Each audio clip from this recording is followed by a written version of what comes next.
ಎಲ್ರಿಗೂ ನಮಸ್ಕಾರ. ಎಲ್ಲರೂ ಹೇಗಿದ್ದೀರಾ? ಎಲ್ಲರೂ ರಾಯರ ಕೃಪೆಯಿಂದ ಚೆನ್ನಾಗಿದ್ದೀರಾ ಅಂತ ನಾನು ಭಾವಿಸ್ತೀನಿ. ರಾಯರು ನಿಮ್ಮೆಲ್ಲರಿಗೂ ಸುಖ, ಶಾಂತಿ, ನೆಮ್ಮದಿ, ಆಯುಸ್ಸು, ಆರೋಗ್ಯ, ಭಾಗ್ಯ ಕೊಟ್ಟು ಕಾಪಾಡಲಿ ಅಂತ ನಾನು ಕೇಳ್ಕೊತೀನಿ. ಸುಮಾರು ಜನಕ್ಕೆ ಡೌಟ್ ಇದೆ, ತೆಂಗಿನಕಾಯಿ ಚೀಟಿ ಸಂಕಲ್ಪ ಮಾಡಿದ್ದನ್ನು ಚೀಟಿ ಏನು ಮಾಡಬೇಕು, ತೆಂಗಿನಕಾಯಿ ಏನು ಮಾಡಬೇಕು ಅಂತ ಸುಮಾರು ಜನಕ್ಕೆ ಡೌಟ್ ಇದೆ. ಏಕೆ ಅಂತಂದರೆ ನಾನು ಕಮೆಂಟಲ್ಲೂ ಸಹ ನಾನು ರಿಪ್ಲೈ ಮಾಡಿರ್ತೀನಿ, ನಾನು ಅದನ್ನು ಏನು ಮಾಡಬೇಕು ಅಂತ. ಆದರೂ ಕೆಲವ್ರಿಗೆ ಡೌಟ್ ಇದೆ. ನಾನು ಆ ಡೌಟ್ಗೆ ನಾನು ಕ್ಲಾರಿಟಿ ಕೊಡ್ತೀನಿ. ನಾನು ತೆಂಗಿನಕಾಯಿ ಸಂಕಲ್ಪ ನೀವು ಎಷ್ಟು ದಿನ ಮಾಡ್ತೀರಾ, ಎಷ್ಟು ವಾರ ಮಾಡ್ತೀರಾ, ಅಷ್ಟು ವಾರ ಮುಗಿದ ನಂತರ ನೀವು ಆ ಕಾಯಿನ ನೀವು ಒಡೆದು ಸ್ವೀಟ್ ಮಾಡಿ ರಾಯರಿಗೆ ದೇವರಿಗೆ ನೈವೇದ್ಯ ಇಡಿ. ನಂತರ ಮನೆಯಲ್ಲಿ ಇರೋಷ್ಟು ಜನನು ಆ ಸ್ವೀಟ್ನ ನೀವು ತಗೊಳ್ಳಿ. ನೀವು ಮತ್ತೆ ಮಿಕ್ಕಿದಂಥ ಪ್ರಸಾದನ ಸ್ವಲ್ಪ ಹಸುಗೆ ಕೊಡಿ. ನೀವು ಹಸುಗೆ ಕೊಡೋದ್ರಿಂದ ನಾವು ಮಾಡಿದ್ದಂಥ ಪೂಜೆಗೆ ಫಲ ಸಿಕ್ಕುತ್ತೆ.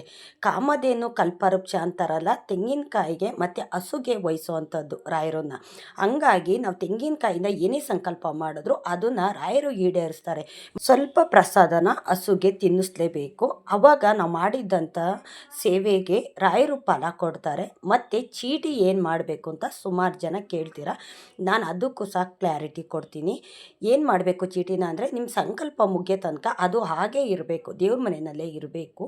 ಮತ್ತು ನಿಮ್ಮ ಸಂಕಲ್ಪ ಮುಗಿದ ನಂತರನೂ ನಿಮ್ಗೇನಾದರೂ ನಿಮ್ಮ ಕೋರಿಕೆ ಈಡೇರಿಲ್ಲ ಅಂತಂದರೆ ಅದನ್ನು ದೇವ್ರ ಮನೆಯಲ್ಲೇ ರಾಯರ ಹತ್ರನೇ ಇಟ್ಬಿಡಿ. ನೀವು ಪ್ರತಿ ಗುರುವಾರ ನೀವು ದೇವ್ರ ಮನೆ ಕ್ಲೀನ್ ಮಾಡಿ ಮಾಡಬೇಕಾದ್ರೆ ಅದನ್ನು ತೆಗೀರಿ. ತಿರ್ಗಾ ನಂತರ ಅದನ್ನು ಚೀಟಿನ ಅಲ್ಲೇ ಇಡಿ, ದೇವ್ರ ಮನೆಯಲ್ಲೇ ಇಡಿ, ಬೇರೆ ಎಲ್ಲೂ ಸಹ ಇಡೋದಕ್ಕೆ ಹೋಗಬೇಡಿ. ನಿಮ್ಮ ಸಂಕಲ್ಪ ಮುಗ್ದಿದೆ, ನೀವು ಅಂದ್ಕೊಂಡಿರೋ ಕೋರಿಕೆ ಈಡೇರಿಸಿದ್ದಾರೆ ರಾಯರು ಅಂತ ಅನ್ಬೇಕಾದ್ರೆ ಆ ಚೀಟಿನ ಒಂದು ಗಿಡದ ಕೆಳಗಡೆ ಮಣ್ಣನ್ನು ಸ್ವಲ್ಪ ಈ ಥರ ಬಗ್ ಮಾಡಿಬಿಟ್ಟು ಅದರೊಳಗಡೆ ಹಾಕಿ, ಏನೂ ತೊಂದರೆ ಆಗೋದಿಲ್ಲ. ಇಲ್ಲ ಹರಿಯೋ ನೀರು ಇತ್ತು ಅಂತಂದರೆ ಹರಿಯೋ ನೀರಿಗೆ ಬಿಟ್ಟುಬಿಡಿ. ಆವಾಗ ಯಾವುದೇ ಒಂದು ತಪ್ಪಾಗೋದಿಲ್ಲ. ಯಾಕೆಂತಂದರೆ ಚೀಟಿನ ಅಲ್ಲಿ ಇಲ್ಲಿ ಕಸಿನಲ್ಲಿ ಆ ಕಡೆ ಈ ಕಡೆ ಹೊರಗಡೆ ಅವ್ರಿರು ತುಳಿದಾಡೋತವ ಎಲ್ಲ ಹಾಕೋದಿಕ್ಕೆ ಹೋಗ್ಬೇಡಿ. ಏಕೆಂತಂದರೆ ರಾಯರಿಗೆ ಅಂತ ನಾವು ಸಂಕಲ್ಪ ಮಾಡಿರ್ತೀವಲ್ಲ, ಹಂಗಾಗಿ ಈ ಚೀಟಿನ ಒಂದು ಮರದ ಕೆಳಗಡೆ ಇಲ್ಲ ಒಂದು ಈ ಪಾಟಲ್ಲಿ ಗಿಡಗಳೆಲ್ಲ ಹಾಕಿರ್ತೀರಲ್ಲ, ಆ ಮಣ್ಣನ್ನು ಸ್ವಲ್ಪ ಈ ಥರ ಬಗ್ ಮಾಡಿ ಆ ಚೀಟಿನ ಮಣ್ಣೊಳಗಡೆ ಹಾಕ್ಬಿಟ್ಟು ಮೇಲ್ಗಡೆ ಮಣ್ಣು ಮುಚ್ಚಿ ಆ ಮಣ್ಣಿಗೆ ನೀರು ಹಾಕ್ತಿರ್ತೀರಲ್ಲ, ಆವಾಗ ಚೀಟಿ ನೆಂದೋಗುತ್ತೆ, ಏನೂ ಆಗೋದಿಲ್ಲ, ಮಣ್ಣಲ್ಲಿ ಬೆರ್ತೋಗುತ್ತೆ. ಇಲ್ಲ ಅಂತಂದರೆ ಹರಿಯೋ ನೀರಿಗೆ ಬಿಟ್ಬಿಡಿ. ನಾವು ಏನೇ ಒಂದು ನಂಬಿಕೆಯಿಂದ ರಾಯರಿಗೆ ಸೇವೆ ಮಾಡ್ತು ಅಂತಂದರೆ ರಾಯರು ನಮಗೆ ಅನುಗ್ರಹ ಮಾಡ್ತಾರೆ. ಮೊದಲದಾಗಿ ನಾವು ರಾಯರ ಮೇಲೆ ನಂಬಿಕೆ ಇರಬೇಕು. ನಂಬಿಕೆ ಇಟ್ಟು ಏನೇ ಒಂದು ಸಂಕಲ್ಪ ಮಾಡಲಿ, ಬರೀ ಪೂಜೆನೇ ಮಾಡಲಿ, ಅದಕ್ಕೆ ಅನುಗ್ರಹ ಮಾಡ್ತಾರೆ ರಾಯರು. ನಾವು ರಾಯರಿಗೆ ಆ ರೀತಿ ಪೂಜೆ ಮಾಡಬೇಕು, ಈ ರೀತಿ ಪೂಜೆ ಮಾಡಬೇಕು ಅಂತಲೂ ಏನಿಲ್ಲ. ರಾಯರನ್ನ ಭಕ್ತಿಯಿಂದ ಮನಸ್ಸಿನಲ್ಲೇ ನಾವು ಪ್ರಾರ್ಥನೆ ಮಾಡ್ಕೋಬೇಕು. ರಾಯರನ್ನ ಬಲವಾಗಿ ನಂಬಬೇಕು. ನಾವು ಮೊದಲದಾಗಿ ರಾಯರು ಪೂಜೆ ಮಾಡೋವಂಥವ್ರು ರಾಯರನ್ನ ಬಲವಾಗಿ ನಂಬಬೇಕು. ನಾವು ರಾಯರು ಪೂಜೆ ಮಾಡಿಲ್ಲ ಅಂತ ರಾಯರು ಫೋಟೋ ತೊಗೊಂಡೋಗ್ಬಿಟ್ಟು ಹೊರಗಡೆ ಇಡೋದು, ಇಲ್ಲ ರಾಯರು ಪೂಜೆ ಮಾಡೋದೇನೆ ನಿಲ್ಲಿಸೋದು. ಮತ್ತು ಗುರುವಾರ ನಾನ್ ವೆಜ್ಜು ಬಿಟ್ಟಿರ್ತೀರ ನೀವು ರಾಯರು ಪೂಜೆ ಮಾಡಬೇಕಾದ್ರೆ, ತಿರ್ಗಾ ನಾನ್ ವೆಜ್ಜು ತಿನ್ನೋದು ಶುರು ಮಾಡ್ಕೊಳ್ಳೋದು, ಈ ಥರ ತಪ್ಪು ಮಾಡಬೇಡಿ. ಏಕೆಂತಂದರೆ ನಾವು ಅಂದ್ಕೊಂಡಿರೋದು ಅಂದ್ಕೊಂಡಿದ್ದ ಟೈಮ್ಗೆ ಆಗೋದಿಲ್ಲ. ಯಾವುದು ಅಷ್ಟೇ. ಈಗ ನಾವು ಏನೋ ಒಂದು ಕೆಲಸ ಕಾರ್ಯ ಮಾಡ್ತೀವಿ ಅಂದರೆ ತಕ್ಷಣದಲ್ಲೇ ಫಲ ಕೊಡುತ್ತಾ? ಕೊಡೋದಿಲ್ಲ. ಈಗ ಹುಟ್ಟಿದಂಥ ಮಗು ಹುಟ್ಟಿದ ತಕ್ಷಣ ನಿಂತ್ಕೊಳ್ಳುತ್ತಾ, ಓಡಾಡುತ್ತಾ? ಇಲ್ಲ ಅಲ್ವಾ? ಅದಕ್ಕೆ ಅಂತ ಒಂದು ಟೈಮ್ ಬೇಕಾಗುತ್ತೆ. ಅದಕ್ಕೋಸ್ಕರ ನಿಮ್ಮ ಆಸೆ ಈಡೇರೋ ತನಕನೂ ನೀವು ರಾಯರನ್ನ ಬಿಡಬೇಡಿ. ನೀವು ನಂಬಿಕೆ ಇಡಿ. ನಂಬಿಕೆ ಇಟ್ಟು ಪೂಜೆ ವ್ರತ ಅಂತ ಮಾಡಿ ಖಂಡಿತ ರಾಯರು ಅನುಗ್ರಹ ಮಾಡ್ತಾರೆ. ನಾನು ಸುಮಾರು ವಿಡಿಯೋದಲ್ಲಿ ಹೇಳ್ತೀನಿ, ರಾಯರು ಆ ರೀತಿ ಈ ರೀತಿ ಪೂಜೆ ಮಾಡಿ ಅಂತ ಕೇಳೋದಿಲ್ಲ. ನಮ್ಮ ಮನಸ್ಸು ತೃಪ್ತಿಗೋಸ್ಕರ ರಾಯರಿಗೆ ಈ ಥರ ಎಲ್ಲ ಸೇವೆಗಳನ್ನೋದಿರುತ್ತೆ. ನಾವು ಬೇರೆ ದೇವರಿಗೆ ಈ ಥರ ಎಲ್ಲ ಸೇವೆಗಳನ್ನ ನಾವು ಮಾಡೋದಿಲ್ಲ. ಆದರೆ ರಾಯರಿಗೆ ವಿಧವಿಧಾದಂಥ ಸೇವೆ ಮಾಡ್ತಾರೆ. ಈಗ ಮಂತ್ರಾಲಯದಲ್ಲಿ ಯಾವ್ಯಾವ ಥರ ಸೇವೆ ಮಾಡ್ತಾರೆ, ಗಂಧದ ಲೇಪನ ಮಾಡ್ತಾರೆ, ಮತ್ತು ಹಾಲು ಮೊಸರಿಂದ ಅಭಿಷೇಕ ಮಾಡ್ತಾರೆ, ಡ್ರೈ ಫ್ರೂಟ್ ಅಭಿಷೇಕ ಮಾಡ್ತಾರೆ, ರಾಯರಿಗೆ ರಥೋತ್ಸವ ಮಾಡ್ತಾರೆ. ಈ ಥರ ಎಲ್ಲ ವಿಧವಿಧಾದಂಥ ಪೂಜೆ ಪುನಸ್ಕಾರಗಳಿದೆ. ನಮಗೆ ಎಷ್ಟು ಗೊತ್ತಿದೆಯೋ ಅಷ್ಟನ್ನು ನಾವು ಮನೆಯಲ್ಲಿ ಇರುವಂಥ ರಾಯರ ಫೋಟೋಕ್ಕೆ ನಾವು ಸೇವೆ ಪೂಜೆ ಸಲ್ಲಿಸಿ ನಾವು ರಾಯರ ಮಠಕ್ಕೆ ಹೋಗಿ ಅಲ್ಲೂ ಸಹ ರಾಯರನ್ನ ನಾವು ಬೇಡ್ಕೊಂಡು ಬತ್ತು ಅಂತಂದರೆ ಖಂಡಿತ ನಮ್ಗೆ ಅನುಗ್ರಹ ಮಾಡ್ತಾರೆ. ಕೆಲವರು ರಾಯರು ಮಠಕ್ಕೆ ಹೋದಾಗ ನಾನು ವಾರ ಹೋಗ್ತೀನಲ್ಲ, ನೋಡ್ತೀನಿ ಹೆಜ್ಜೆ ನಮಸ್ಕಾರ ವಿಧವಿಧವಾದದಲ್ಲಿ ಹಾಕ್ತಾರೆ. ಏಕೆ ಅಂತಂದರೆ ಅವ್ರಿಗೆ ಗೊತ್ತಿದೆಯೋ ಗೊತ್ತಿಲ್ವೋ, ನನಗಂತೂ ಗೊತ್ತಿಲ್ಲ. ನಾನು ಕೆಲವ್ರಿಗೆ ಹೇಳ್ತೀನಿ, ಕೆಲವರು ಅದನ್ನು ಕೇಳ್ತಾರೆ, ಕೆಲವರು ಕೇಳೋದಿಲ್ಲ. ಏಕೆ ಅಂತಂದರೆ ನಾವೇನೋ ಹೇಳಿದ್ರೆ ಕೆಲವರು ಕೇಳಿದ್ರೆ ಅದನ್ನು ನಾವು ಹೇಳಿದ್ಕೂ ಸರಿ ಹೋಗುತ್ತೆ. ಕೇಳಿಲ್ಲ ಅಂತಂದರೆ ತಿರ್ಗಾ ಅವ್ರು ಅದನ್ನೇ ಮಾಡ್ತು ಅಂತಂದರೆ ನಾವು ಹೇಳಿದ್ದಕ್ಕೂ ಫಲ ಸಿಕ್ಕೋದಿಲ್ಲ. ಆವಾಗ ನಮಗೂ ಸಹ ಬೇಜಾರಾಗುತ್ತೆ. ಕೆಲವರು ವಿಧ ಆದಂಥ ಸೇವೆ ಮಾಡ್ತಾರೆ ರಾಯರ ಮಠದಲ್ಲಿ. ಗಂಡಸರಾದರೆ ದೀರ್ಘ ದಂಡ ನಮಸ್ಕಾರ ಹಾಕಬೇಕು, ಫುಲ್ಲು ಅವರು ಮಲ್ಕೊಂಡು ನಮಸ್ಕಾರ ಹಾಕಬೇಕು. ಹೆಣ್ಮಕ್ಳಾದರೆ ಹೆಜ್ಜೆ ನಮಸ್ಕಾರ ಹಾಕಬೇಕು. ಹೆಜ್ಜೆ ನಮಸ್ಕಾರ ಅಂದರೆ ಯಾವ್ಯಾವ ಥರ ಆಗ್ತಂದರೆ ಸುಮ್ಮನೆ ಹೆಜ್ಜೆ ಮೇಲೆ ಹೆಜ್ಜೆ ಇಟ್ಕೊಂಡು ಹೆಜ್ಜೆ ಮೇಲೆ ಹೆಜ್ಜೆ ಇಟ್ಕೊಂಡು ಹೋಗ್ತಾರೆ. ಅದು ರಾಯರಿಗೆ ಸಲ್ಲೋದಿಲ್ಲ. ಅದು ನೀವು ಮಾಡಿದಂಥ ಸೇವೆಗೆ ಅದು ಫಲ ಕೊಡೋದಿಲ್ಲ. ನೀವು 3 ನಮಸ್ಕಾರನೇ ಹಾಕಿ, 3 ಸುತ್ತೆ ಬರ್ರಿ. ನೀವು ಹೆಜ್ಜೆ ನಮಸ್ಕಾರ ಹಾಕಿ. ಪ್ರತಿ ಹೆಜ್ಜೆಗೂ ನಮಸ್ಕಾರ ಹಾಕಬೇಕು ಅಂತಲೂ ಏನಿಲ್ಲ. ನಿಮ್ಗೆ ಹಾಕೋಕೆ ಸಾಧ್ಯವಾದರೆ ಅದನ್ನು ಹಾಕಿ. ಇಲ್ಲ ಅಂತಂದರೆ ನೀವು 1 ಸುತ್ತು ಬರೋಷ್ಟಕ್ಕೆ 8 ನಮಸ್ಕಾರ ಹಾಕಬೇಕು. ನಾನು ಎಷ್ಟೊಂದು ವೀಡಿಯೋದಲ್ಲೂ ಸಹ ಹೇಳ್ತೀನಿ. ಒಂದು ವೀಡಿಯೋನ ನಾನು ಬೃಂದಾವನಕ್ಕೆ ಹೇಗೆ ಪ್ರದಕ್ಷಿಣೆ ಹಾಕಬೇಕು ಅಂತ ನಾನು ವೀಡಿಯೋ ಮಾಡಿದ್ದೀನಿ. ಆದರೂ ಸಹ ಕೆಲವ್ರಿಗೆ ಡೌಟ್ ಇದೆ, ಕ್ಲಾರಿಟಿ ಇಲ್ಲ. ಹಂಗಾಗಿ ಕ್ಲಾರಿಟಿ ನಾನು ಕೊಡ್ತೀನಿ. ನಾನು 1 ಸುತ್ತು ಬರೋಷ್ಟಕ್ಕೆ 8 ನಮಸ್ಕಾರ ಹಾಕಬೇಕು. ಒಂದು ಸೆಂಟ್ರಲ್ಲಿ ಬರಬೇಕು, ಇನ್ನೊಂದು ಮೂಲೆಯಲ್ಲಿ ಬರಬೇಕು, ಇನ್ನೊಂದು ಪಕ್ಕದಲ್ಲಿ ಬರಬೇಕು, ಇನ್ನೊಂದು ಮೂಲೆ 4, ಸೆಂಟ್ರು ಆ ಕಡೆ ಈ ಕಡೆ ಹಿಂದೆ ಮುಂದೆ, ಈ ಥರ 4. 1 ಸುತ್ತಿಗೆ 8 ನಮಸ್ಕಾರ ಆಗುತ್ತಲ್ಲ, ಆ ರೀತಿ ಹಾಕಿ, ಏನು ತೊಂದರೆ ಇಲ್ಲ. ರಾಯರಿಗೆ ಇದು 2 ವಿಧಾನದಲ್ಲಿ ಹೆಜ್ಜೆ ನಮಸ್ಕಾರ ಹಾಕೋದಿರೋದು. 3ನೇದು ಹೆಜ್ಜೆ ನಮಸ್ಕಾರ ಇಲ್ಲ. ಇದು ತಪ್ಪು ಅವ್ರು ಮಾಡೋ ಅಂಥದ್ದು. ಕೆಲವರು ಯಾರಾದರೂ ಹೇಳಿದ್ರೆ ತಿಳ್ಕೊತಾರೆ, ಕೆಲವರು ತಿಳ್ಕೊಳ್ಳೋದಿಲ್ಲ, ಅದೇ ರೀತಿ ಮಾಡ್ತಾರೆ. ಅದು ಅವ್ರಿಗೆ ಬಿಟ್ಟಿದ್ದಂಥದ್ದು. ಇನ್ನು ಕೆಲವರು ಪ್ರದಕ್ಷಿಣೆ ಹಾಕೊಂಬರ್ತಾರೆ. ಈಗ ನಾನು ಹೊನ್ನವ ಮಠಕ್ಕೆ ಹೋದರೆ ಅಲ್ಲಿ ಹೆಜ್ಜೆ ನಮಸ್ಕಾರ ಹಾಕೋಕ್ಕಾಗೋದಿಲ್ಲ, ಸಾಧ್ಯವಾಗೋದಿಲ್ಲ. ಅಲ್ಲಿ ಜಾಗ ಚಿಕ್ಕದಿರೋದ್ರಿಂದ, ಜನ ಕ್ರೌಡು ಜಾಸ್ತಿ ಇರೋದ್ರಿಂದ ಅಲ್ಲಿ ಹೆಜ್ಜೆ ನಮಸ್ಕಾರ ಯಾರೂ ಸಹ ಹಾಕೋಕ್ಕೋಗೋದಿಲ್ಲ. ನಾವು ಪ್ರದಕ್ಷಿಣೆ ಹಾಕೊಂಬರ್ತೀವಿ. ಅಲ್ಲಿ ಕಡಲೆಕಾಳು ಇಟ್ಟಿರ್ತಾರೆ. ನಾವು ಎಷ್ಟು ಸುತ್ತು ಹಾಕ್ತೀವೋ ಅಷ್ಟು ಕಡಲೆಕಾಳನ್ನ ಎತ್ಕೊಂಡು ಒಂದೊಂದು ಸುತ್ತು ಬಂದಾಗ ಕಡಲೆಕಾಳನ್ನ ಆ ಬೌಲ್ನೊಳಗಡೆ ಹಾಕುವಂಥದ್ದು. ಈಗ ಸುತ್ಕೊಂಡು ಬರ್ತೀವಿ. ನಾವು ಬೇರೆ ದೇವಸ್ಥಾನದಲ್ಲೆಲ್ಲ ಪ್ರದಕ್ಷಿಣೆ ಹಾಕ್ತೀವಲ್ಲ, ಆ ರೀತಿಯೇ ಬರೋಕ್ಕಾಗೋದಲ್ಲಿ ಅದೊಂದು ಮಠದಲ್ಲಿ ಮಾತ್ರ. ಇನ್ನು ಬೇರೆ ಮಠದಲ್ಲೆಲ್ಲ ಹೆಜ್ಜೆ ನಮಸ್ಕಾರ ಹಾಕ್ತಾರೆ. ಈಗ ಕಾಮಧೇನು ಕ್ಷೇತ್ರಕ್ಕೆ ಹೋದರೆ ಅಲ್ಲಿ ಹೆಜ್ಜೆ ನಮಸ್ಕಾರನೇ ಹಾಕುವಂಥದ್ದು. ಅಲ್ಲಿ ತುಂಬ ಫ್ರೀಯಾಗಿದೆ. ನಾವು ರಾಯರಿಗೆ ಯಾವುದೇ ಥರ ಸೇವೆ ಮಾಡೋಕ್ಕೂ ಯಾವುದೇ ಒಂದು ತೊಂದರೆ ಇಲ್ಲ. ಈಗ ಮಂತ್ರಾಲಯದಲ್ಲಿ ಯಾವ ಥರ ಇದೆ ನೋಡಿ, ಅದೇ ಥರನೇ ಇರೋವಂಥದ್ದು ಕಾಮಧೇನು ಕ್ಷೇತ್ರದಲ್ಲಿ. ಸುಮಾರು ಜನ ಅಲ್ಲೂ ಹೋಗ್ತಾರೆ. ಗೊತ್ತಿರುತ್ತೆ ಕೆಲವ್ರಿಗೆ ಅಲ್ಲಿ ಹೋಗೋಕ್ಕಾಗೋದಿಲ್ಲ, ದೂರ ಇರುತ್ತೆ. ಹಂಗಾಗಿ ಕೆಲವ್ರಿಗೆ ಗೊತ್ತಿರೋದಿಲ್ಲ. ಅಲ್ಲೂ ತುಂಬ ಚೆನ್ನಾಗಿ ಸೇವೆ ಮಾಡ್ಬೋದು ರಾಯರಿಗೆ. ಮತ್ತು ಇಲ್ಲಿ ನಾನು ಹೋಗೋವಂಥ ಮಠದಲ್ಲಿ ಅಂದರೆ ನಮ್ಮನೆ ಹತ್ರ ಇರೋ ಮಠದಲ್ಲೂ ಅಷ್ಟೇ ಹೆಜ್ಜೆ ನಮಸ್ಕಾರನೂ ಹಾಕ್ಬೋದು. ಉರುಳು ಸೇವೆ ಮಾಡೋದಕ್ಕೆ ಸ್ವಲ್ಪ ಕಷ್ಟ ಆಗುತ್ತೆ. ಅಲ್ಲಿ ಜಾಗ ಚಿಕ್ಕದಿರೋದ್ರಿಂದ ಗಂಡು ಮಕ್ಕಳಾದರೆ ಉರುಳು ಸೇವೆ ಮಾಡೋಕ್ಕಾಗೋದಿಲ್ಲ. ಹಂಗಾಗಿ ಹೆಜ್ಜೆ ನಮಸ್ಕಾರನ ಆರಾಮಾಗಿ ಹಾಕ್ಬೋದು. ಜಾಸ್ತಿ ಜನ ಕ್ರೌಡ್ ಇರೋದಿಲ್ಲ. ಸಂಜೆ ಟೈಮು, ಮಧ್ಯಾಹ್ನ ಟೈಮು ಇರ್ತಾರೇನೋ ಜನ ಗೊತ್ತಿಲ್ಲ. ಯಾಕೆಂದರೆ ಬೆಳಿಗ್ಗೆ ಟೈಮಿಗೆ ಹೋಗೋದ್ರಿಂದ ನಾನು ಜನ ಏನು ಅಷ್ಟು ಜಾಸ್ತಿ ಇರೋದಿಲ್ಲ.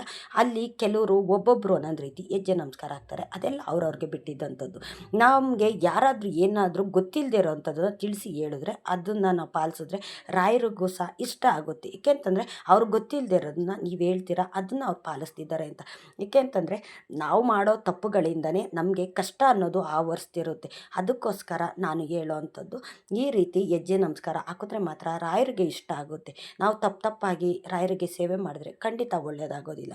ಇನ್ನು ರಾಯರು ಅನುಗ್ರಹ ಮಾಡ್ತಿಲ್ಲ, ರಾಯರು ನಮಗೆ ಕರುಣೆ ತೋರಿಸ್ತಾ ಇಲ್ಲ. ನಾನು ಸುಮಾರು 15-20 ವರ್ಷದಿಂದ ರಾಯರು ಫೋಟೋ ಇಟ್ಕೊಂಡು ನಾನು ಪೂಜೆ ಮಾಡ್ತಾಯಿದ್ದೀನಿ. ಗುರುವಾರ ನಾನ್ ವೆಜ್ ತಿನ್ನೋದಿಲ್ಲ, ರಾಯರಿಗೆ ಸೇವೆ ಮಾಡ್ತಾಯಿದ್ದೀನಿ ಅಂತ ಕೆಲವರು ಹೇಳ್ತಾರೆ. ಏಕೆಂತಂದರೆ ಅವರು ಹೇಳೋವಂಥದ್ದು ಏನು ಅಂತಂದರೆ, ನಾನು ಹಿಂದೆ ರಾಯರಿಗೆ ಪೂಜೆ ಮಾಡ್ತಿದ್ದೆ, ನಾನ್ ವೆಜ್ ಬಿಟ್ಟೆ, ನನಗೇನಕ್ಕೋ ಒಳ್ಳೇದಾಗಲಿಲ್ಲ. ಆ ತಕ್ಷಣ ನಾನು ಏನು ಮಾಡಿಬಿಟ್ಟೆ, ನಾನು ಬಿಟ್ಟುಬಿಟ್ಟೆ. ನಾನು ತಿರ್ಗಾ ನಾನ್ ವೆಜ್ ತಿನ್ನೋಕ್ಕೆ ಶುರು ಮಾಡಿಕೊಂಡೆ ಅಂತ. ಇದೇ ತಪ್ಪು ನಾವು ಮಾಡೋವಂಥದ್ದು. ದೇವರು ನಂಬಿದ ತಕ್ಷಣ ರಾಯರು ನಮಗೆ ಒಳ್ಳೇದು ಮಾಡ್ತಾರೆ ಅಂತನೂ ಅಲ್ಲ. ಟೈಮ್ ಬರಬೇಕು, ಕಾಲ ಬರಬೇಕು. ಆ ಟೈಮ್ ಬಂದಾಗಲೇ ನಮ್ಮ ಕಷ್ಟಗಳು ದೂರ ಆಗೋವಂಥದ್ದು. ನಾವು ಏನಾದರೂ ಯಾರಿಗಾದರೂ ಒಂದು ಏನಾದರೂ ಕೇಳಿದ್ರೆ ತಕ್ಷಣ ಅವರು ನಮಗೆ ಕೊಡೋದಿಲ್ಲ. ಟೈಮು ತಿಂಗಳು ಅಂತ ತಗೋತಾರಲ್ಲ.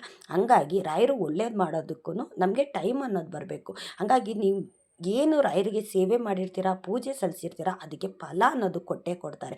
ನೀವು ಒಂದು ತುಪ್ಪದ ದೀಪ ಬೆಳಗಿ ತುಪ್ಪದ ಆರತಿ ಮಾಡಿರ್ತೀರಲ್ಲ, ಅದಕ್ಕೂ ಫಲ ಕೊಡ್ತಾರೆ. ಈ ರಾಯರಿಗೆ ಸಂಕಲ್ಪ ಪೂಜೆ ಅಂತ ಮಾಡ್ತಿರಲ್ಲ, ಅದಕ್ಕೂ ಸಹ ಫಲ ಕೊಡ್ತಾರೆ. ಎಲ್ಲದಕ್ಕೂ ಫಲ ಕೊಡ್ತಾರೆ.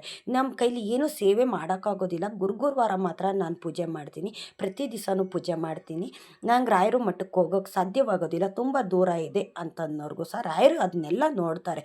ಪ್ರತಿ ಗುರುವಾರ ರಾಯರು ಮಠಕ್ಕೆ ಹೋಗ್ಬೇಕು ಅಂತಲೇ ಏನಿಲ್ಲ, ಹತ್ರ ಇದ್ದರೆ ಹೋಗೋಕ್ಕೆ ಸಾಧ್ಯವಾಗುತ್ತೆ ಅಂತನ್ನೋರಾದರೆ ಹೋಗಿ ನೀವು. ಇಲ್ಲ ಅಂತಂದರೆ ನೀವು ಮನೆಯಲ್ಲೇ ರಾಯರಿಗೆ ಸೇವೆ ಮಾಡಿ ಮನೆಯಿಂದನೇ ಕೈ ಮುಗಿದ್ಬಿಡಿ. ತಂದೆ ಎಲ್ಲವನ್ನು ನೀವೇ ನೋಡ್ಕೊಳ್ಳಿ ಭಗವಂತ, ನನಗೆ ಸಾಧ್ಯವಾಗೋದಿಲ್ಲ, ತುಂಬ ದೂರ ಇದೆ ಅಂತ ನೀವು ರಾಯರಿಗೆ ಈ ರೀತಿ ನಿಮ್ಮ ಬೇಡಿಕೆ ಇಡ್ತು ಅಂತಂದರೆ ಖಂಡಿತ ರಾಯರು ನಿಮ್ಮ ಆಸೆನ, ನಿಮ್ಮ ಕೋರಿಕೆನ ಈಡೇರಿಸ್ತಾರೆ. ಏಕೆಂತಂದರೆ ರಾಯರು ಕಾಮಧೇನು ಕಲ್ಪವೃಕ್ಷ ಅಂತಂದರೆ ಶಾಂತಮಯಿ ರಾಯರು. ರಾಯರಿಗೆ ನಾವು ಯಾವ ರೀತಿ ಪೂಜೆ ಮಾಡಿದ್ರು ಸೇವೆ ಮಾಡಿದ್ರು ಅದನ್ನು ಸ್ವೀಕರಿಸ್ತಾರೆ. ಆದರೆ ತಪ್ಪಾಗಿ ನಾವು ಮಾಡೋದಕ್ಕೆ ಹೋಗಬಾರ್ದು. ತಪ್ಪಾಗಿ ಮಾಡಿದ್ರೆ ಶಿಕ್ಷೆ ಕೊಡ್ತಾರಾ ಅಂತಂದರೆ ಖಂಡಿತ ಅವ್ರು ಶಿಕ್ಷೆ ಕೊಡೋದಿಲ್ಲ. ನಾವು ತಪ್ಪಾಗಿ ಸೇವೆ ಮಾಡಿದ್ರೆ, ತಪ್ಪಾಗಿ ಹೆಜ್ಜೆ ನಮಸ್ಕಾರ ಹಾಕಿದ್ರೆ ಅದಕ್ಕೆ ಶಿಕ್ಷೆ ಕೊಡೋದಿಲ್ಲ ರಾಯರು. ಅಂದರೆ ಅನುಗ್ರಹ ಆಗೋದಿಲ್ಲ, ಬೇಗ ನಾವು ಅಂದ್ಕೊಂಡಿದ್ದು ಕೆಲಸ ಈಡೇರೋದಿಲ್ಲ, ಕಾಲ ತಗೊಳುತ್ತೆ, ಟೈಮ್ ತಗೊಳುತ್ತೆ, ತುಂಬ ಲೇಟ್ ಆಗುತ್ತೆ. ಹಂಗಾಗಿ ನೀವು ರಾಯರು ಸೇವೆ ಮಾಡಿದ್ದು ರಾಯರಿಗೆ ಮುಟ್ಟಬೇಕು, ರಾಯರ ಅನುಗ್ರಹ ಬೇಗ ಆಗಬೇಕು ಅಂತಂದರೆ ರಾಯರಿಗೆ ಯಾವ ರೀತಿ ಸೇವೆ ಮಾಡ್ತಾರೆ, ಯಾವ ರೀತಿ ಸಂಕಲ್ಪ ಪೂಜೆ ಮಾಡ್ತಾರೆ ಅದನ್ನು ನೀವು ತಿಳ್ಕೊಂಡು ಸೇವೆ ಮಾಡಿ, ಬೇಗ ಅನುಗ್ರಹ ಮಾಡ್ತಾರೆ. ಈಗ ತೆಂಗಿನಕಾಯಿ ಸಂಕಲ್ಪ ಇದೆ, ಚೀಟಿ ಸಂಕಲ್ಪ ಇದೆ, ನೀವು ಇಷ್ಟು ವಾರ ರಾಯರ ಮಠಕ್ಕೆ ಹೋಗಿ ದೀಪ ಹಚ್ಚುತ್ತೀನಿ ಅಂತನ್ನೋರು ಈ ಥರ ಸಂಕಲ್ಪ ಮಾಡ್ಕೊಂಡಿರ್ತೀರಲ್ಲ, ಆ ಸಂಕಲ್ಪ ಮುಗಿಯೋದ್ರೊಳಗಡೆ ಅಂದರೆ ನಿಮ್ಮ ಕೋರಿಕೆ ಎಷ್ಟು ವಾರ ಇಟ್ಕೊಂಡಿರ್ತೀರ ಅಷ್ಟು ವಾರ ಮುಗಿಯೋದ್ರೊಳಗಡೆ ಅನುಗ್ರಹನೂ ಮಾಡ್ತಾರೆ. ಇನ್ನು ಕೆಲವ್ರಿಗೆ ನಿಮ್ಮ ವ್ರತ ಎಲ್ಲ ಮುಗಿದ ನಂತರ ಅನುಗ್ರಹ ಮಾಡ್ತಾರೆ, ಇನ್ನು ಕೆಲವ್ರಿಗೆ ಮುಗಿದಾದ್ಮೇಲೆ ಸುಮಾರು ದಿವಸ ಆದಮೇಲೂ ಸಹ ಅನುಗ್ರಹ ಮಾಡ್ತಾರೆ. ಆದರೆ ನಾವೇನಂತ ಕೇಳೋದು, ಇನ್ನೊಂದು ವಾರ ಇದೆ, 2 ವಾರ ಇದೆ, ಮುಗಿತಾ ಬತ್ತು ನಾನು ಮಾಡಿದ್ದಂಥ ವ್ರತ, ರಾಯರು ಅನುಗ್ರಹ ಇನ್ನೂ ಮಾಡಿಲ್ಲ, ನನಗೆ ಮುಗಿದ್ರೂ ಇನ್ನೂ ಮಾಡಿಲ್ಲ ಅಂತ ನಾವು ಕೇಳ್ತೀವಿ. ಏಕೆ ಅಂತಂದರೆ ನಮ್ಮ ಕೋರಿಕೆ ಆ ಥರ ಇರುತ್ತೆ, ನಮ್ಮ ಕಷ್ಟದ ಪರಿಸ್ಥಿತಿ ಆ ಥರ ಇರುತ್ತೆ.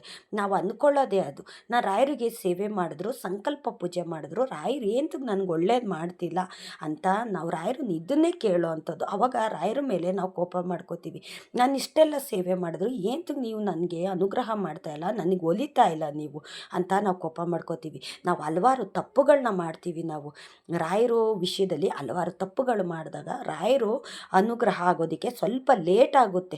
ಆದರೂ ತಪ್ಪು ಮಾಡಿದ್ರು ಶಿಕ್ಷೆ ಅಂತೂ ಕೊಡೋದಿಲ್ಲ, ಲೇಟಾಗಿ ಅನುಗ್ರಹ ಅಂತೂ ಮಾಡೇ ಮಾಡ್ತಾರೆ. ನೀವು ತಪ್ಪಾಗಿ ಹೆಜ್ಜೆ ನಮಸ್ಕಾರ ಹಾಕಿದ್ರು, ನಿಮ್ಗೆ ಗೊತ್ತಿಲ್ದಿರ ಏನಾದರೂ ಸೇವೆಯಲ್ಲಿ ಲೋಪದೋಷ ಇದ್ರೂ ಅದಕ್ಕೆ ನಿಮಗೆ ಶಿಕ್ಷೆ ಕೊಡೋದಿಲ್ಲ, ಒಳ್ಳೇದು ಮಾಡ್ತಾರೆ. ಅಂದರೆ ಸ್ವಲ್ಪ ಟೈಮ್ ಬೇಕಾಗುತ್ತೆ, ಕಾಲಾವಕಾಶ ಬೇಕಾಗುತ್ತೆ.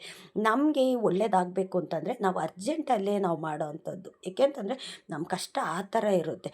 ಈಗ ಯಾರಿಗೋ ಸಾಲ ತೀರಿಸ್ಬೇಕಾಗುತ್ತೆ, ಯಾರನ್ನೋ ಹಾಸ್ಪಿಟ್ಲಿಗೆ ಸೇರಿಸಿರ್ತಾರೆ, ದುಡ್ಡು ಅಡ್ಜಸ್ಟ್ ಆಗೋದಿಲ್ಲ. ನಾನು ಈ ಥರ ಸೇವೆ ಮಾಡ್ತೀನಿ ಭಗವಂತ, 3 ವಾರ 5 ವಾರ ಮಾಡ್ತೀನಿ, ನನಗೆ ಬೇಗ ಅನುಗ್ರಹ ಮಾಡು ಅಂತ ನಾವು ಕೇಳ್ಕೊತೀವಿ. ಏಕೆಂತಂದರೆ ನಮ್ಮ ಕಷ್ಟ ಆ ಥರ ಇರುತ್ತೆ.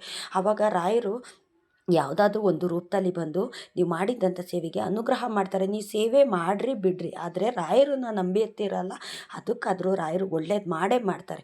ರಾಯರು ನಂಬಿದಂಥವ್ರನ್ನ ಯಾರನ್ನೂ ಅಷ್ಟೇ ಕೈ ಬಿಡೋದಿಲ್ಲ. ಈಗ ರಾಯರಿಗೆ ನಾನು ಮೊದಲನೇ ವಾರನೇ ಸಂಕಲ್ಪ ಮಾಡಿಕೊಂಡೆ, ಅಂದರೆ 9 ವಾರ ನಾನು ನಾನ್ ವೆಜ್ ತಿನ್ನೋದಿಲ್ಲ. ನಾನು ರಾಯರು ಮಠಕ್ಕೆ ಬಂದು 9 ವಾರನೂ ತುಪ್ಪದ ಆರತಿ ಬೆಳಗ್ತೀನಿ, ಅದು ಬ್ರಾಹ್ಮಿ ಮುಹೂರ್ತದಲ್ಲೇ ಬೆಳಗ್ತೀನಿ. ಮನೆಯಲ್ಲೂ ಬ್ರಾಹ್ಮಿ ಮುಹೂರ್ತದಲ್ಲಿ ಪೂಜೆ ಮಾಡಿ, ನಿನ್ನ ಮಠಕ್ಕೂ ಬ್ರಾಹ್ಮಿ ಮುಹೂರ್ತದಲ್ಲೇ ನಾನು 6 ಗಂಟೆ ಒಳಗಡೆ ತುಪ್ಪು ದೀಪ ಬೆಳಗ್ತೀನಿ ಅಂತ ನಾನು ಈ ರೀತಿ ಸಂಕಲ್ಪ ಮಾಡಿಕೊಂಡೆ.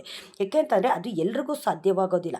ನಾನು ಆ 9 ವಾರ ತುಂಬ ರಿಸ್ಕ್ ತೊಗೊಂಡೆ ನಾನು. ಏಕೆಂತಂದರೆ ನಾನು ಎದ್ದೋಡ್ತಿದ್ದೆ 2-2:30ಗೆ, ಮನೆಯಲ್ಲಿ 4 ಗಂಟೆಗೆಲ್ಲ ಪೂಜೆ ಮುಗಿಸಿ 4:15 4:45ಗೆ ನಾನು ಮನೆ ಬಿಟ್ಟು ರಾಯರ ಮಠಕ್ಕೆ ನಾನು ದೂರ ಹೋಗ್ತಿದ್ದಂಥದ್ದು. ದೂರ ಹೋಗ್ಬೇಕಾದ್ರೆ ನನಗೆ ಅಲ್ಲಿ ಓಪನ್ ಆಗ್ತಿದ್ದೆ 5:30ಗೆ. 5:30ಗೆ ನಾನು ನಾನೇ ಚೀಟಿ ತೊಗೊಂಡು ಫಸ್ಟು ದೀಪ ಬೆಳಗ್ತಿದ್ದೆ ನಾನು. ಏಕೆ ಅಂತಂದರೆ ನಾನು ಸಂಕಲ್ಪ ಮಾಡಿಕೊಂಡಿದ್ದೆ, 6 ಗಂಟೆ ಒಳಗಡೆ ಸೂರ್ಯ ಉದಯ ಆಗೋದ್ರೊಳಗಡೆ ನಿನ್ನ ಸನ್ನಿಧಾನದಲ್ಲೂ ನಾನು ದೀಪ ಬೆಳಗ್ತೀನಿ, ನಾನು ಕೋರಿಕೆನ ನೀನು ಈಡೇರಿಸು ಅಂತ. ಏಕೆ ಅಂತಂದರೆ ನನ್ನ ಪರಿಸ್ಥಿತಿ ಆವಾಗ ತುಂಬ ಕೆಟ್ಟದಾಗಿತ್ತು, ತುಂಬ ಕಷ್ಟವಾಗಿತ್ತು ನನ್ನ ಜೀವನ ಆವಾಗ. ಅದಕ್ಕೋಸ್ಕರ ನನಗೆ ಕಷ್ಟ ಆದರೂ ಪರವಾಗಿಲ್ಲ, ನಾನು ಸೇವೆ ಮಾಡೇ ಮಾಡ್ತೀನಿ ಭಗವಂತ. ಆದರೆ ನಾನು ಸೇವೆ ಮಾಡಬೇಕಾದ್ರೆ ಯಾವುದೇ ಒಂದು ತೊಂದರೆ ತಾಪತ್ರೆ ನೀನು ಕೊಡಬೇಡ. ನಾನು ಏನು ಅಂದ್ಕೊಂಡಿದ್ದೀನೋ ಅದಕ್ಕೆ ನೀನು ಅನುಗ್ರಹ ಇರಬೇಕು. ನಾನು 6 ಗಂಟೆ ಒಳಗಡೆ ದೀಪ ಬೆಳಗ್ತೀನಿ ಅಂದರೆ ಅದಕ್ಕೆ ನೀನು ಅನುಗ್ರಹ ಇರಬೇಕು, ನಿನ್ನ ಪ್ರೋತ್ಸಾಹ ನನಗಿರಬೇಕು ಭಗವಂತ. ನೀನು ನನ್ನ ಜೊತೇಲಿರಬೇಕು. ನಾನು ಈ ಪೂಜೆ ವ್ರತ ಮುಗಿಯೋ ತನಕನೂ ನೀನು ನನ್ನ ಜೊತೆಯಲ್ಲಿರಬೇಕು. ನೀನು ಹೇಗೆ ಮಾಡ್ತೀಯೋ ಏನು ಮಾಡ್ತೀಯೋ ನನಗೆ ಗೊತ್ತಿಲ್ಲ ಅಂತ ಕೇಳ್ಕೊಂಡಾಗ ನಾನು 9 ವಾರ ಮಾಡಿದ್ನಲ್ಲ, 9 ವಾರದಲ್ಲಿ 1 ವಾರನೂ ನಾನು ರಾಯರ ಪೂಜೆ ತಪ್ಪಿಸ್ಕೊಂಡು ತೋರಿಸ್ಕೊಳ್ಳಿಲ್ಲ.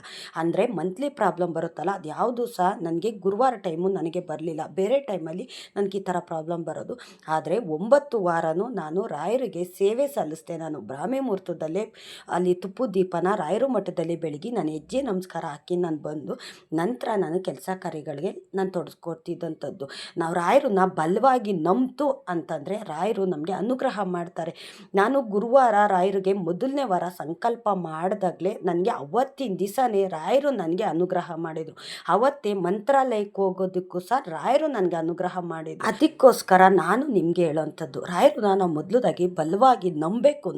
ನೀವು ನಮ್ಮ ಜೊತೆಯಲ್ಲಿ ಇದ್ದೀರಾ, ನಾನು ಮಾಡೋ ಪೂಜೆನಲ್ಲಿ ಯಾವುದೇ ತೊಂದರೆ ತಾಪತ್ರೆ ಅಡ್ಡಿ ಆತಂಕ ಬರಬಾರ್ದು. ನಿಮ್ಮ ಅನುಗ್ರಹ ನನ್ನ ಮೇಲೆ ಇರಬೇಕು ಭಗವಂತ, ನೀವು ನಮ್ಮ ಜೊತೆಯಲ್ಲಿ ಇರಬೇಕು ಅಂತ ನಾವು ಇಷ್ಟನ್ನ ರಾಯರ ಹತ್ರ ಕೇಳಿಕೊಂಡು ನಾವು ರಾಯರಿಗೆ ಸೇವೆ ಪೂಜೆ ಮಾಡ್ತೀವಿ ಅಂತಂದರೆ ಖಂಡಿತ ರಾಯರು ನಮ್ಮ ಜೊತೆಯಲ್ಲೇ ಇದ್ದು ನಮಗೆ ಅನುಗ್ರಹ ಮಾಡ್ತಾರೆ. ಆದರೆ ಮೊದಲದಾಗಿ ನಾವು ರಾಯರನ್ನ ನಂಬಬೇಕು, ಬಲವಾಗಿ ನಂಬಿಡಬೇಕು. ಎಲ್ಲ ಕಷ್ಟ ನಷ್ಟನೆಲ್ಲ ರಾಯರ ಮೇಲೆ ಹಾಕ್ಬಿಡ್ಬೇಕು. ಎಂಥ ಕಷ್ಟ ಬರಲಿ ನೀವಿದ್ದೀರಾ ನನ್ನ ಜೊತೆಯಲ್ಲಿ, ಎಂಥ ಕಷ್ಟ ಬಂದರೂ ಆ ಕಷ್ಟನ ದೂರ ಮಾಡ್ತೀರಾ ತಂದೆ ಅಂತ ನಾವು ಬಲವಾಗಿ ನಂಬ್ತು ಅಂತಂದರೆ ಖಂಡಿತ ನಮಗೆ ಕಷ್ಟ ಬರೋದಕ್ಕೆ ರಾಯರು ಬಿಡೋದಿಲ್ಲ. ಆ ಕಷ್ಟ ಬರೋದಕ್ಕೆ ಮುಂಚೆನೇ ರಾಯರು ಆ ಕಷ್ಟ ದೂರ ಮಾಡ್ತಾರೆ. ಬಂದ ಮೇಲೂ ಅಷ್ಟೇ ಆ ಕಷ್ಟನ ಯಾವ ರೀತಿ ದೂರ ಮಾಡ್ತಾರೆ ಅಂದರೆ ನಮಗೆ ನೆನೆಸ್ಕೊಳ್ಳೋದಕ್ಕೂ ಆಗೋದಿಲ್ಲ. ಆ ರೀತಿ ನಮ್ಮ ಕಷ್ಟ ದೂರ ಮಾಡ್ತಾರೆ. ರಾಯರ ಅನುಗ್ರಹ ಯಾರಿಗೆಲ್ಲ ಆಗಿಲ್ಲ, ರಾಯರು ಸೇವೆ ಮಾಡಿದ್ರು ಒಳ್ಳೇದಾಗ್ತಿಲ್ಲ ಅಂತ ಅನ್ನೋರು ರಾಯರನ್ನ ಮೊದಲದಾಗಿ ಬಲವಾಗಿ ನಂಬಿ ಎಲ್ಲ ಕಷ್ಟನ ಅವ್ರ ಮೇಲೆ ಹಾಕಿ ನೀವು ರಾಯರ ಮೇಲೆ ನಂಬಿಕೆ ಇಟ್ಟು ಒಂದು ಸೇವೆ ಪೂಜೆ ಮಾಡಿ ಖಂಡಿತ ರಾಯರ ಅನುಗ್ರಹ ಮಾಡೇ ಮಾಡ್ತಾರೆ. ಇಷ್ಟೊತ್ತು ನನ್ನ ವಿಡಿಯೋ ನೋಡಿದ್ದಕ್ಕಾಗಿ ತುಂಬ ಹೃದಯದ ಧನ್ಯವಾದಗಳು. ರಾಯರು ನಿಮ್ಮೆಲ್ರಿಗೂ ಸುಖ ಶಾಂತಿ ನೆಮ್ಮದಿ ಆಯುಸ್ಸು ಆರೋಗ್ಯ ಭಾಗ್ಯ ಕೊಟ್ಟು ಕಾಪಾಡಲಿ ಅಂತ ನಾನು ಕೇಳ್ಕೊತೀನಿ.